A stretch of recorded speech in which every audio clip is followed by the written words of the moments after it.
Hello everyone. I'll be doing another collaboration with the talented GenSen.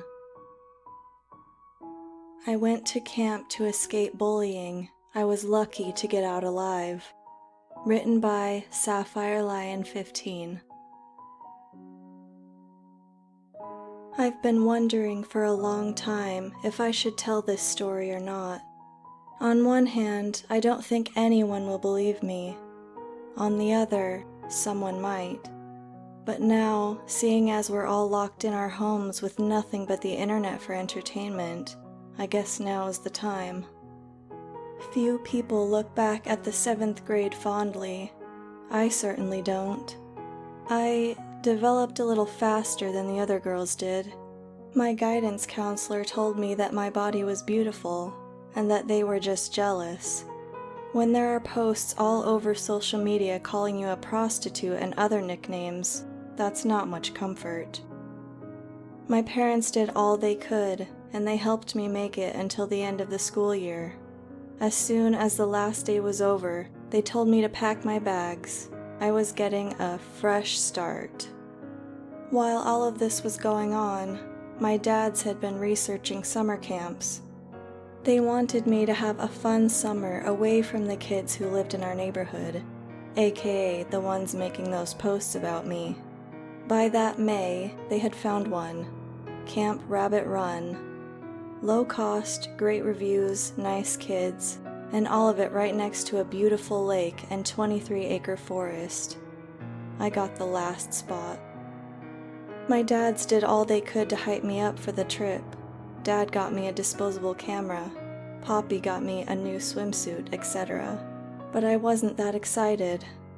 All of the bullying at school had really hurt my self-esteem. Why were they sending me somewhere just so new kids could make fun of me? I stayed this way until the day we drove to the bus stop.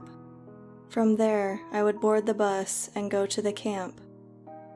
As soon as I got on board, I met a nice girl named Andy, name changed for privacy, and her twin brother, Sam. Again, not his real name. We talked the whole way to camp. We all liked comic books, Cartoon Network, sour candy, Miley Cyrus. It was 2007, don't judge me, and hated math, so we all got along great. When the bus pulled into the camp, I felt bad for giving my dad so much crap. The place was beautiful. I mean paradise level beautiful. The lake was sparkling, the trees were huge and leafy, and there was nothing but green everywhere you looked.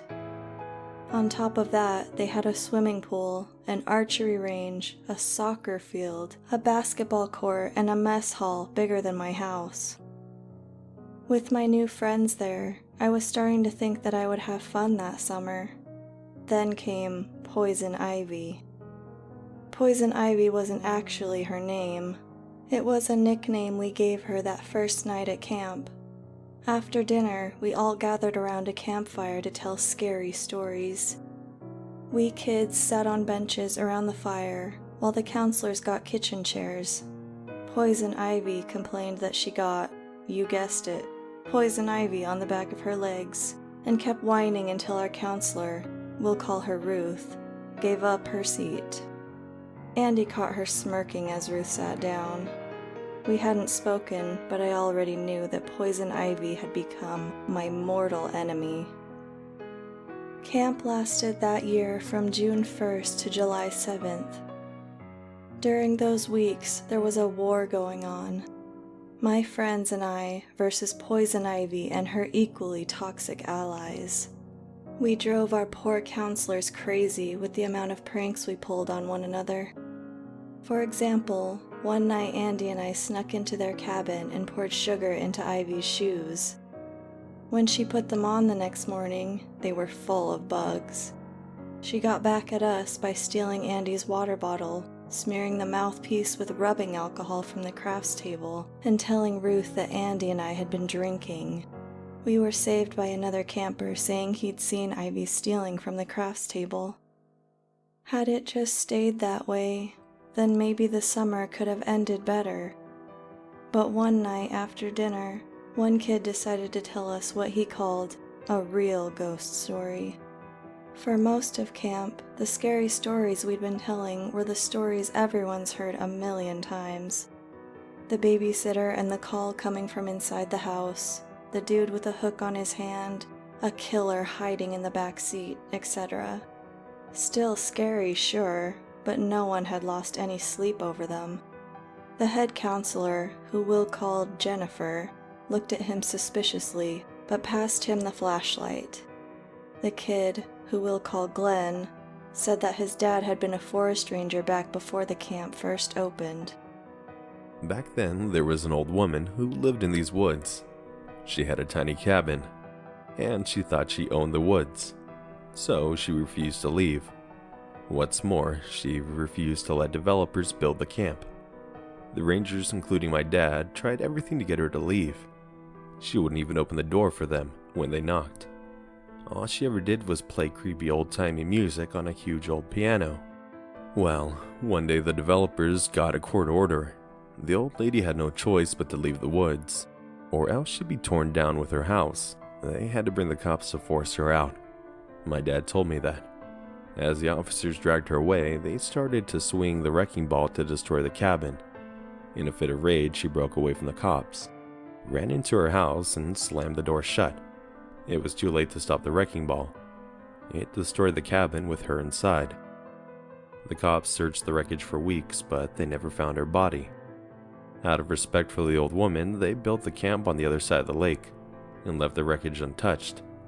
But on quiet nights when the moon is full, the house will appear just like it did all those years ago, and you can still hear her playing the piano.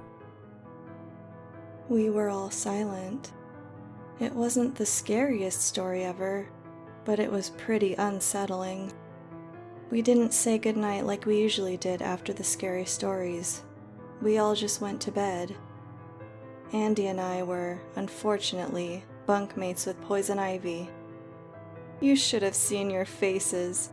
Only wise and mature adults like me would know enough to not be afraid of a silly little story, she screamed as she was grabbed from behind.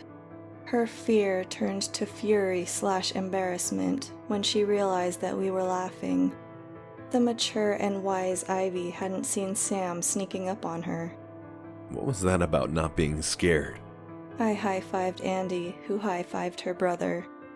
I wasn't scared, you bastard. You were the scared one. I saw your face during the story. You were scared to death of a little old lady and her piano. I was not. You want me to prove it? I'll go find that cabin. She rolled her eyes. Anyone can take a walk in the woods, come back and say that they found the cabin. I'm going with you, and to prove that we both went, you have to bring back something from the cabin. Sam considered it for a moment. Andy looked at them in disbelief. Were they really this stupid? Deal. Are you nuts? Andy went and slapped her brother's shoulder. I'm not letting you go into the woods alone at night. Neither am I added. That's why you two are coming too. We need witnesses as well as evidence, or people will think we're making it up. My stomach churned as my mind raced. What was worse, facing a ghost cabin that might exist, or be called a chicken for the rest of the summer and be teased by kids who definitely existed? I decided that the latter was worse. Andy, both out of loyalty and duty as our mom friend, came along. As much as I love walking in the woods, it's incredibly restful in the daytime. That hike remains in my mind as one of the worst things I've ever done. Every shadow was a bear. Every gust of wind was a vampire bat. We didn't talk. We didn't want anyone to know that we were there. With every step, the dare was seeming like a worse and worse idea. When we finally got to the other side of the lake, we were met with a pile of rotted debris. Ivy walked over and kicked at it. So, Glenn's story wasn't true. I might have imagined it, but I thought I heard relief in her voice. Well, I said, observing the damage. He told the truth about there being a house here. See? That pile of old tiles was probably from the roof. and those bricks in a square-like pile were probably a fireplace. Congratulations, you know what houses are made of. Let's go. No one's going to want to hear about a pile of crap. We had all started to go when we heard music. I recognized it. Mozart's Piano Sonata No. 11. We all whirled around almost in sync. Right where the pile of rubble had been was a little wooden house. Smoke was coming from the chimney, lights were in the windows, and someone was pounding away on the piano. That wasn't there a second ago. Ivy took one look at us and scoffed. You chickens, we obviously missed it in the dark. I bet the house was never torn down. They just sold it and Glenn lied about it to scare everyone. She said it like she knew it all along. My fear was replaced with irritation and rage. If there was one thing I couldn't stand, it was a know-it-all. I followed her to the door, with Andy and Sam right behind me. The music was getting louder as we approached. By the time we were at the doorstep, it was like we were standing next to a stadium speaker. How on earth could anyone play that loud? Ivy knocked on the door, and the music just stopped. There was no lingering note, no sound of someone getting up. Just silence. We all looked at each other. We didn't know what to do, but Ivy opened the door. It wasn't locked. It hadn't even been closed all the way. The house smelled like a museum, musty, old. Mold grew in abundance all over the walls, and cobwebs hung like party decorations. A layer of dust covered everything, except for a piano. We all approached it slowly. It looked brand new. I heard a click and saw Ivy pulling a penknife out of her pocket. What the hell are you doing? We need evidence or no one will believe us. I'm just going to take one key. She put her hand on the cover over the keys. That was when the crap hit the fan. The cover flew open. She jerked her hand back just in time to save it from being crushed. A skeletal hand shot out from the cover and snagged her bare wrist. The piano started playing crazily, like it was playing 6 songs all at once. Ivy screamed, and the hand started to pull her into the piano. We were frozen, too terrified to move. Then the front door flew open with a startling slam. A raspy, infuriated voice screamed from the piano. You 3 out! Never come back, or you'll end up with this little lady. We didn't dare disobey. When a ghost tells you to get out of its house, you do it. We heard a sickening crunch sound as we ran from the house. We heard all too well as Ivy's screams got louder. They seemed to chase us back to camp. Jennifer heard us running back to camp sobbing. We told her our story. She thought we'd lost it, but she called the cops. Once we'd all calmed down, we agreed to tell the truth. We'd made a dare, and something bad happened in the woods. Camp ended early, and we all packed up the next morning and waited for the bus. We watched as the cops and a few counselors split into search parties. They never found her. Ivy remains a missing person to this day. I know what happened, and I've never been the same. Somehow the story got leaked to the news. The official/unofficial story is that we had gone into the woods at night and gotten attacked by a child killer, with only Sam, Andy, and I escaping. The bullying in my neighborhood stopped. Anyone tough enough to face a murderer and walk away without a scratch probably didn't want to be messed with. My dad's tried to be supportive, but there isn't exactly a guidebook for this sort of thing. I started going to therapy twice a week. I'm okay now, mostly. Years passed. I grew up, I went to college, I met a nice man, I got married, and we adopted a son. When we bought our first house, we ended up buying one in a development that was built right across from where the camp used to be. It's now a nature preserve.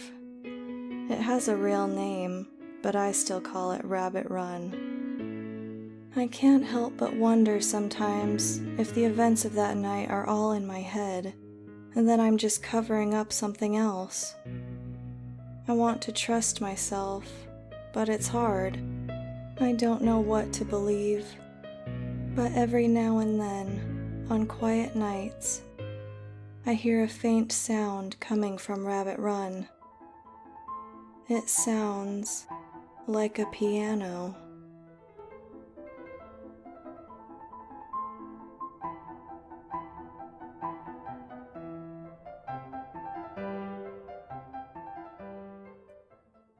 Thank you for listening, everyone, and thanks again to GenSen for working on this story with me. Make sure to check out his channel below. Have a good night, everyone. Love, the Mistress.